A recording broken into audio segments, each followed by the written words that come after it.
अस्सलाम वालेकुम गाइस, मेरा नाम है रहमान अनवर और मेरा नाम है मोहम्मद से। और आज हम जिस वीडियो प्ले करने जा रहे हैं, इस वीडियो का टाइटल है top mega project in India. और उम्मीद करता हूं कि गाइस आपको वीडियो पसंद आएगी। अगर पसंद आए तो लाइक सब्सक्राइब जरूर कीजिएगा और कमेंट में अपनी राय का इज़हार जरूर कीजिएगा। तो चलो वीडियो करते हैं शुरू। दोस्तों, अब भारत फिर से तेजी से विकास की ओर बढ़ने के लिए तैयार है और इसी बढ़ते हुए विकास में ये 10 प्रोजेक्ट पूरी तरह भारत को बदल कर रख देंगे। नमस्कार दोस्तों, स्वागत है आपका एजी के टॉप 10 के एक और इन्फॉर्मेटिव वीडियो में। दोस्तों, आज इस वीडियो में भारत के 10 ऐसे प्रोजेक्ट्स के बारे में जानेंगे जिनके पूरा हो जाने के बाद एक भारतीय तो अपने आप पे गर्व महसूस करेगा ही, साथ ही अंतर्राष्ट्रीय स्तर पे भी भारत के टूरिज्म को बढ़ावा मिलेगा, जिससे आने वाले समय में भारत की अर्थव्यवस्था और मजबूत होगी। दोस्तों, ये वीडियो बहुत ही इंफॉर्मेटिव और अमेजिंग होने वाली है, इसलिए अभी से वीडियो को लाइक करके नए व्यूअर्स चैनल को सब्सक्राइब जरूर करें। तो आइए वीडियो शुरू करते हैं, लिंक डिस्क्रिप्शन में है। Number 10, Noida international airport. किसी भी देश को अंतर्राष्ट्रीय स्तर पर जोड़ने के लिए किसी भी देश में एयरपोर्ट होना बहुत जरूरी होता है। वैसे भारत के पास कई एयरपोर्ट है, पर फिर भी भारत की आबादी के अनुसार और बड़े फ्लाइट लैंडिंग एयरपोर्ट सिर्फ भारत में 1 या 2 है, जिसमें IGI अभी भारत का सबसे बड़ा एयरपोर्ट है, जिसके पास सिर्फ 3 रनवे अवेलेबल है, जिसके कारण कभी कभी कई फ्लाइट्स को डिले भी करना पड़ता है। हालांकि इसे देखते हुए 2001 में उत्तर प्रदेश के चीफ मिनिस्टर श्री राजनाथ सिंह ने नोएडा इंटरनेशनल एयरपोर्ट बनाने की घोषणा भी की थी, पर फंडिंग के कमी के कारण ये प्रोजेक्ट पूरी तरह बंद हो गया था। पर 2018 में इसे दोबारा रीओपन करके इस पर काम शुरू हो गया है, जिसके शुरू होने का डेडलाइन 2024 रखा गया है। और इस एयरपोर्ट के पूरे निर्माण की जिम्मेदारी Yamuna international airport private limited और ज़ूरिक एयरपोर्ट इंटरनेशनल, जो कि स्विट्जरलैंड की कंपनी है, उन्हें दिया गया है। और नोएडा एयरपोर्ट के 6 रनवे तैयार हो जाने के बाद ये एयरपोर्ट एशिया का सबसे बड़ा और दुनिया के सबसे बड़े एयरपोर्ट में से एक होने का खिताब भी हासिल कर लेगा, जो कि 7200 एकड़ में फैला 6 रनवे वाला तीसरा सबसे बड़ा एयरपोर्ट कहलाएगा दुनिया में रनवे के नजरिए से। और इसमें हर साल 5 मिलियन पैसेंजर को हैंडल करने की क्षमता होगी, जिसके लिए 1 लाइक तो बनता है, जरूर लाइक करें। Number 9, E highway in India. जिस तरीके से आज भारत में पेट्रोल और डीजल के रेट लगातार बढ़ रहे हैं, वो दुनिया के 10 सबसे महंगे पेट्रोल बेचने वाले देशों में आज शामिल हो गया है। वैसे अगर आप जानना चाहते हैं कि वो कौन से 10 ऐसे देश हैं जहां आज सबसे महंगे पेट्रोल मिलते हैं, तो वीडियो का लिंक डिस्क्रिप्शन में मौजूद है। दरअसल महंगे पेट्रोल और डीजल होने के कारण भारत में ट्रांसपोर्टेशन आने वाले समय में और महंगा होगा, जिससे हर चीज उम्मीद से 4 गुना ज्यादा महंगी हो जाएगी, जिसको देखते हुए भारत सरकार ने लॉजिस्टिक को कम करने के लिए ई हाईवे बनाने का प्लान किया है, जिससे लॉजिस्टिक की लागत में 70% तक की कमी आएगी। और भारत में पहला ई हाईवे दिल्ली से मुंबई के बीच बनाया जा रहा है, जिसका पहला पार्ट 2022 तक पूरी तरह बन के तैयार होने की संभावना है। और इस हाईवे के लिए भारत सरकार ने एक स्वीडिश कंपनी से हाथ मिलाया है। और जब ये हाईवे बन के तैयार हो जाएगा, इस हाईवे पे चाहे वो बस हो या ट्रक, यहाँ 120 किलोमीटर प्रति घंटे की रफ्तार से इस रोड पे दौड़ पाएगा। हालांकि अन्य इलेक्ट्रिक वाहनों के लिए बैटरी रिचार्ज के लिए अलग अलग लेन भी बनाया जाएगा, जिससे आने वाले समय में भारत में पेट्रोल और डीजल की खपत में काफी कमी देखने को मिल सकती है। क्या बात है भाई। नंबर 8, कच्ची दरगाह बीदापुर ब्रिज। ये ब्रिज आने वाले समय में बिहार की शान कहलाएगी, क्योंकि ये ब्रिज बन जाने के बाद भारत का दूसरा सबसे बड़ा वाटर ब्रिज कहलाएगा, जो कि 9.76 किलोमीटर लंबा होगा। वैसे मौजूदा समय में असम के लोहित नदी के ऊपर भूपेन हजारिका सेतु 9.150 किलोमीटर के साथ सबसे लंबा ब्रिज है भारत का। दरअसल इस ब्रिज की शुरुआत अगस्त 2015 में किया गया था, जिसके पूरा हो जाने का अनुमान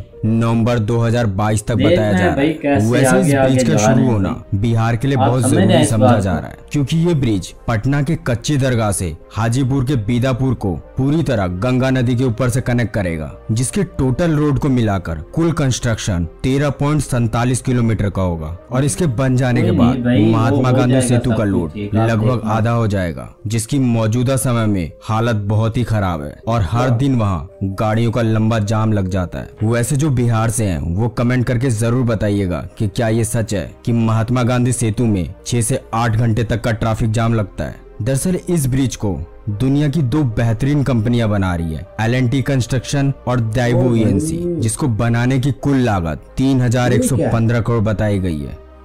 number 7, redevelopment of central Vista. इस प्रोजेक्ट के अंदर भारत के कई ऐसे प्रोजेक्ट हैं जिसे रीडेवलप किया जा रहा है, जिसमें एक मौजूदा समय का भारत का संसद भवन भी है, जिसे 1927 में ब्रिटिश शासन में एडविन लुटियंस और हार्बर्ट बेकर द्वारा बनाया गया था, जिसकी सीटिंग कैपेसिटी 790 लोगों की थी। और अब जो संसद भवन बनने जा रहा है वो 1272 सीटिंग कैपेसिटी के साथ होगा, जिसके 888 सीट लोकसभा की और 384 सीट राज्यसभा के लिए रिजर्व रखा गया है, जिसमें कुल 4 फ्लोर होगा और इसकी नींव 10 दिसंबर 2020 को दे दी गई है और उम्मीद जताया जा रहा है कि अक्टूबर 2022 तक ये पूरी तरह बनकर तैयार हो जाएगा, जो कि 1.5 एकड़ में फैला होगा, जिसकी कुल लागत 862 करोड़ की है, जिसके पूरे कंस्ट्रक्शन की जिम्मेदारी टाटा प्रोजेक्ट्स लिमिटेड के पास है और बिमल पटेल द्वारा आर्किटेक्ट किया गया है। वैसे इस प्रोजेक्ट के अंदर कई और बड़े निर्माण हैं, जिसमें central Vista Avenue Rajpath, common central secretariat, central conference centre और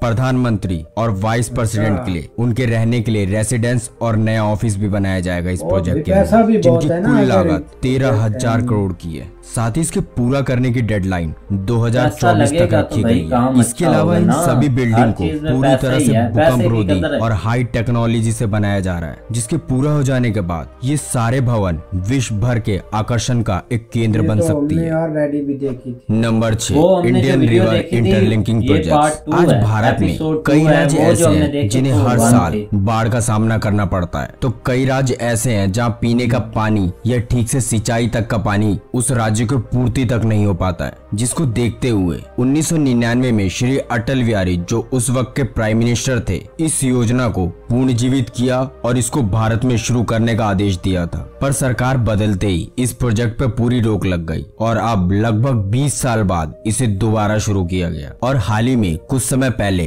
गोदावरी और कृष्णा नदी को लिंक करने में वाटर रिसोर्स मैनेजमेंट सफल रही है। साथ ही इसके अलावा कई और नदियों को जोड़ने का प्लान भी है, जैसे यमुना और साबरमती को राजस्थान से जोड़ने का प्लान है, कोसी को घाघरा से, बूढ़ी गंडक और गंडक को गंगा से। साथ ही इसके अलावा इन सभी नदियों और प्रायद्वीपों को भी जोड़ा जाएगा, जिससे जिस राज्य में पानी की कमी है वहाँ पानी की पूर्ति हो पाए और जो राज्य बाढ़ झेलते हैं हर साल, उन्हें बाढ़ जैसी समस्या आने वाले समय में ना देखनी पड़े। जिसमें 6 इंटरलिंक बिहार से, 20 महाराष्ट्र से, 1 गुजरात से, 3 उड़ीसा से, 2 राजस्थान में, 3 झारखंड में और 1 इंटरलिंकिंग प्रोजेक्ट तमिलनाडु में निर्धारित किया गया है। नंबर 5, बनिहाल काजीगंज रोड टनल। ये टनल नेशनल हाईवे के सबसे कठिन इलाकों को बाईपास करेगा, जिसे BOT यानी बिल्ड, ऑपरेट और ट्रांसफर के आधार पर बनाया जा रहा है। मतलब इसके गैस निकालने और ताजी हवा लाने के लिए इसे एग्जॉस्ट सिस्टम से जोड़ा जा रहा है। साथ ही इस टनल में लगभग 124 jet fans, 234 CCTV modern cameras और फायर फाइटिंग सिस्टम पूरी तरह से इंस्टॉल किया जा रहा है, जो कि जम्मू से श्रीनगर को जोड़ेगा। और इस टनल को पूरा हो जाने के बाद जहां जम्मू से श्रीनगर जाने में 2 से 3 घंटे लगते थे, वहीं जम्मू से श्रीनगर 15 मिनट में पहुंचा जा सकता है, क्योंकि जम्मू से श्रीनगर की दूरी 16 किलोमीटर घटकर मात्र 8.45 किलोमीटर की रह जाएगी। साथ ही पूरे टनल की CCTV से निगरानी की जाएगी ताकि बाहर से कोई प्रवेश न कर पाए, जिसको बनाने में कुल लागत 2100 करोड़ रुपए बताई जा रही है, जिससे जम्मू और श्रीनगर के आम नागरिक को काफी सुविधा होगी। साथ ही वहां व्यापार को भी बढ़ावा मिलेगा रोड के सुरक्षित होने की वजह से। Number 4, electric vehicle industry in India. आज भारत समेत कई बड़े देशों में जिस तरीके से पेट्रोल और डीजल की कीमत लगातार बढ़ रही है, उस हिसाब से आने वाले समय में गाड़ी चलाना काफी मुश्किल हो जाएगा आम लोगों के लिए। हालांकि पेट्रोल की कीमत लगातार बढ़ाना सरकार की एक चाल भी हो सकती है, जिससे आम नागरिक पेट्रोल से बचने के लिए इलेक्ट्रिक व्हीकल खरीदे, क्योंकि केंद्र सरकार ने दुनिया की कई बड़ी कार मैन्युफैक्चरिंग और 2 व्हीलर इलेक्ट्रिक मैन्युफैक्चरिंग के लिए बड़े बड़े उत्पादक करने वालों से हाथ भी मिलाया है। साथ ही कई बड़ी एजेंसियों का दावा है कि भारत आने वाले समय में इलेक्ट्रिक व्हीकल का दुनिया का जेंट प्रोड्यूसर बनेगा, जिसके लिए केंद्र सरकार ने 1.4 बिलियन डॉलर तक का सब्सिडी की पेशकश भी की है, जिसमें दिल्ली, तमिलनाडु, कर्नाटक, महाराष्ट्र और उत्तराखंड राज्य की सरकार ने इन प्रोजेक्ट्स पे काम भी शुरू कर दिया है। हालांकि सबसे पहले कॉमर्शियल और टू व्हीलर पर ध्यान दिया जा रहा है। वैसे अगर आप चाहते हैं कि हम इलेक्ट्रिक व्हीकल के फायदे और नुकसान के बारे में आपको विस्तार से बताएं, तो आप हमें कमेंट बॉक्स में अपनी राय दे सकते हैं। वैसे CEW यानी सेंट्रल ऑफ एनर्जी फाइनेंस के मुताबिक एक अनुमान है कि साल 2030 तक 206 बिलियन US डॉलर का मार्केट शेयर इलेक्ट्रिक व्हीकल वाला बाजार बन सकता है भारत। नंबर 3, वंदे भारत। वैसे तो हम में से कई लोग इस ट्रेन का पहले भी सफर कर चुके हैं, पर 75वें अमृत महोत्सव पर हमारे देश के PM द्वारा 75 वंदे भारत ट्रेन चलाने का निर्णय लिया गया है, जो कि भारत के कोने कोने तक पहुंचेगी और इसकी डेडलाइन 15 अगस्त 2023 तक रखी गई है, जिसके पूरा हो जाने के बाद भारतीय रेल का सफर पूरी तरह बदल जाएगा। क्योंकि जो आम लोग राजधानी जैसे सुपरफास्ट ट्रेन और AC में सफर नहीं कर पाते थे, उन लोगों के लिए ये ट्रेन काफी सस्ता है, जिसके कारण आम लोग भी इस ट्रेन में आने वाले समय में सफर कर पाएंगे, जो कि पूरी तरह से GPS टेक्नोलॉजी और अल्ट्रा मॉडर्न फीचर की फैसिलिटी से भरपूर होगा। साथ ही ऑन बोर्डिंग अनाउंसमेंट से लेकर वाईफाई की सुविधा भी उपलब्ध होगी और लगभग 160 किलोमीटर प्रति घंटे की रफ्तार से चलेगी, जो कि पूरी तरह से मेक इन इंडिया और इलेक्ट्रिक ट्रेन होगी। Number 2, metro city in India. जिस तरह से आज हर बड़े शहर में ट्रैफिक इतनी तेजी से बढ़ रहा है, वो एक बहुत गंभीर समस्या बन गई है। उसी ट्रैफिक को कम करने और ईंधन बचाने, साथ ही अपने इन्वायरमेंट को एयर पोल्यूशन से हो रहे नुकसान के कारण जिस तेजी से हर चीज को आने वाले समय में इलेक्ट्रिक वाहनों में बदलने का पूरा प्लान है, उसी प्लान का एक हिस्सा ये भी है। क्योंकि आज भारत में कई ऐसे शहर हैं जहां लोग काफी जल्दबाजी में होते हैं, जिसके कारण काफी रोड एक्सीडेंट भी हो रहे हैं और कई आंकड़ों के अनुसार भारत में लगभग 415 लोगों की जान हर रोज रोड एक्सीडेंट में चली जाती है। जिसको देखते हुए केंद्र सरकार ने हर बड़े शहर में मेट्रो लाइन की हरी झंडी दे दी है। वैसे 18 शहरों में तो पहले से ही मंजूरी थी, जिसमें से 13 शहरों में आज मेट्रो दौड़ भी रही है। पर हाल ही में PM नरेंद्र मोदी ने 2025 तक कुल 25 भारतीय शहरों में मेट्रो सर्विस का बजट पास कर दिया है, जिसमें आगरा, मेरठ, कानपुर, अहमदाबाद, कोची, पुणे और पटना समेत कई अन्य शहर भी शामिल हैं, जहां नई मेट्रो लाइन बिछाई जाएगी, जिससे बड़े शहरों का ट्रैफिक कम हो जाएगा। और इसके पूरा करने का डेडलाइन सरकार द्वारा अगस्त 2025 तक रखा गया है। Number 1, skyway project. वैसे तो ये प्रोजेक्ट अभी भारत के एक सपना पूरे होने जैसा है। दरअसल इस प्रोजेक्ट को स्काईवे ग्रुप द्वारा भारत में पूरा किया जा रहा है, जो कि जर्मनी की एक कंपनी है, जिसमें भारत ने 5800 करोड़ रुपए का निवेश किया है। जिसके पहले फेज की शुरुआत धोनी के शहर रांची से होगी, जो कि 16 किलोमीटर का नेटवर्क होगा, और रांची से जमशेदपुर 125 किलोमीटर के टोटल नेटवर्क पर इसका निर्माण किया जाएगा, जो कि 40 से लेके 500 किलोमीटर प्रति घंटे की रफ्तार से चलेगी। वैसे इस प्रोजेक्ट को ऐसी टेक्नोलॉजी से बनाया जा रहा है जिससे इस पे चलने वाली कोई भी ट्रेन कभी डिरेल नहीं हो सकती। हालांकि सबसे हैरान करने वाली बात यह है कि इस प्रोजेक्ट के तहत एक ही लाइन पर ऊपर होगी पैसेंजर ट्रेन और नीचे होगी कार्गो। हालांकि अभी इसकी कोई फाइनल डेडलाइन सामने नहीं आई है, पर हम तो इस टेक्नोलॉजी को भारत में जल्दी से जल्दी देखना चाहते हैं। वैसे दोस्तों, आपकी क्या राय है इन प्रोजेक्ट्स को लेकर? आप हमें कमेंट करके जरूर बताइएगा। तो फिलहाल के लिए बस वीडियो तो गाइस, जैसा कि आप वीडियो देख रहे थे, तो वीडियो बहुत ही भाई अमेजिंग थी। जिन प्रोजेक्ट पर काम हो रहा है भाई, टॉप मेगा प्रोजेक्ट थे जो 10 इस पे हम ऑलरेडी एक वीडियो बना चुके हैं। वो आई थिंक पार्ट 1 था, ये पार्ट 2 था, जो एपिसोड अभी आई है। काफी देर हो गया, लेकिन अब हम वीडियो बना रहे हैं भाई। जो सबसे पहले एयरपोर्ट का जिक्र हुआ था, हर एक कंट्री के लिए भाई एयरपोर्ट जरूरी है और बेहतर हो। और ये जो भाई जो एयरपोर्ट बन रहा है ना, ये तो भाई जब मुकम्मल हो जाएगा ना, जो एशिया का नंबर 1 है वो इंडिया में बन जाएगा एयरपोर्ट भाई। और क्या चाहिए इंडिया को? इससे ज्यादा तरक्की क्या चाहिए? इतने अच्छे रोड बन रहे हैं। वो जो भाई कश्मीर से, वो जम्मू कश्मीर से श्रीनगर का जो इतनी देर में होता था सफर, वो अब 15 मिनट में होता है। 15 भाई देख ले, अब इतनी तो तरक्की कर रहा है ना इंडिया, और कैसे करनी चाहिए।